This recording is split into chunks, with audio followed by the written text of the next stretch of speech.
নির্ভুল খবরের জন্য চোখ রাখুন সোশ্যাল নিউজ টিভি বেলডাঙ্গা।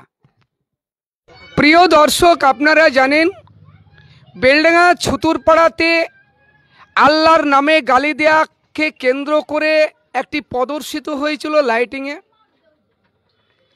আমি এসে গেছি সেই মফিজুর রহমানের বাড়ি। মফিজুর রহমান বেলডাঙ্গা থেকে কাফাসডাঙ্গার উদ্দেশ্যে যখন বাড়ি ফিরছিলেন তখন তার সঙ্গে কি হয়েছিল আমি একটু বিস্তারিত জানার চেষ্টা করব। সেদিনকে কি ঘটেছিল যদি একটু বলেন। এই ছেলেগুলা তিনটে ছেলে ওর মায়ের জন্য ওষুধ আনতে যায়। আসার পথে এই ব্যাপারে ওরা কিছুই জানে না, এমন অবস্থায় কামারতলায় এসে ওদেরকে অ্যাটাক, তাদেরকে রামদাদি তাদেরকে কোপানো হয়। প্রথমে যে ড্রাইভার ছিল তাকে মারতে গিয়ে ড্রাইভার মাথা নিচু করেছিল, ওই ছেলেটাকে লাগে। এই বাইকে কয়জন ছিল? 3 জন। ইনি কি চালাচ্ছিলেন? না, মিডিলে ছিল। মফিজুল কবে বাড়ি এসেছে? গত 3 দিন আগে বহরমপুর থেকে। আমরা জানি বেলডাঙ্গা টু বহরমপুর, বহরমপুর থেকে আপনার কলকাতা রেফার করা হয়েছিল। এই ছেলেটা যখন এই ঘটনা ঘটে তাকে গ্রামে নিয়ে আসা হয়। এখানে প্রচুর রক্তক্ষরণ হয়, কিন্তু কেউ নিয়ে যাওয়ার চেষ্টা করছিল না, এবং চেষ্টা করলেও কেউ যেতে চাইছে না। এখানে একটা আমাদের একটা 407 গাড়ি চালায়, আশা বলে নাম, কেরামতের ছেলে।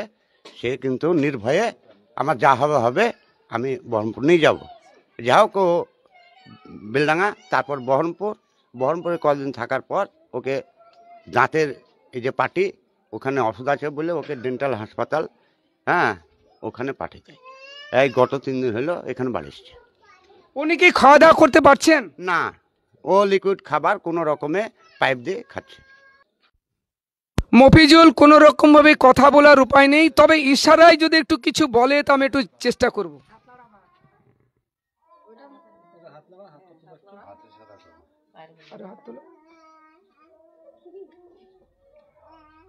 আমি মফিজুলের মায়ের সঙ্গে বিস্তারিত একটু জানার চেষ্টা করব, সেদিন কি ঘটেছিল যদি একটু বলেন।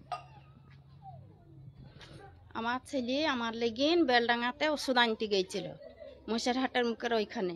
ওষুধ নিয়ে আমার ছেলে আসার পথে আমার ছেলেকে অমনি করে কক মেরেছে মানুষে। তাহলে তাদের আমি কিছু চাইনি, তাদের শাস্তি চাই। তো 2টো ছেলে থুই গেছে, আমার বৌমা তো মারা গেছে। আমরা মা বেটা আমার ছেলে খাইটা না, সেভাবে আমার সংসারটা চলে। তাহলে এখন আমার চলবিটা কি করি সেটা সে ব্যবস্থা করুক তারা। মফিজুলের কি বিয়ে শাদী হয়েছে? বিয়ে শাদী হয়েছে, 2টো ছেলে আছে, বৌমা মারা গেছে। কত বড় বড় ছেলে? ওই তো একটা 1.5 বছরকার, একটা 4.5 বছরকার। এই যে আপনার বাড়ির একমাত্র কিভাবে চলছে যদি একটু বলেন। কিভাবে চলছে, এই কষ্টের উপর দিয়ে যাচ্ছে। এখন কি করবো, এখন ধার দানা করে আমি চলছি, না চললে তোমার উপায় না। মফিজুলের খালার সঙ্গে আমি একটু জানার চেষ্টা করব। আমার বোন মেডিকেলে ভর্তি ছিল, ব্লাড চলেছে 3 দিন। দিয়ে ব্লাড ভরে ছেলে বাড়ি এসে ওষুধ বাকি ছিল। আমার ছেলে মফিজুলের মা, হ্যাঁ, তা আমার ছেলে আসার পথে মানে ওষুধটা আনতে পারেনি, পয়সার অসুবিধা ছিল বলে। ওই জন্য ছেলে একটু গাটা ধুয়ে একটু নেসলি মানে সন্ধ্যাবেলা ওষুধটা আনতে গেছিলো। যার পথে কিছু ছিল না। আসার পথে ছেলের আমার মানে চলতে গাড়িতে কপ বসায়। 3 জন গাড়িতে ছিল। ছেলে আমার মা যে ছিল পেছনে ছিল, আর সামনে যে ছিল তাকে কপটা মেরেছিল। সে মাথা হেটকেছে, কপটা যায় ছেলের আমার মুখে লেগেছে।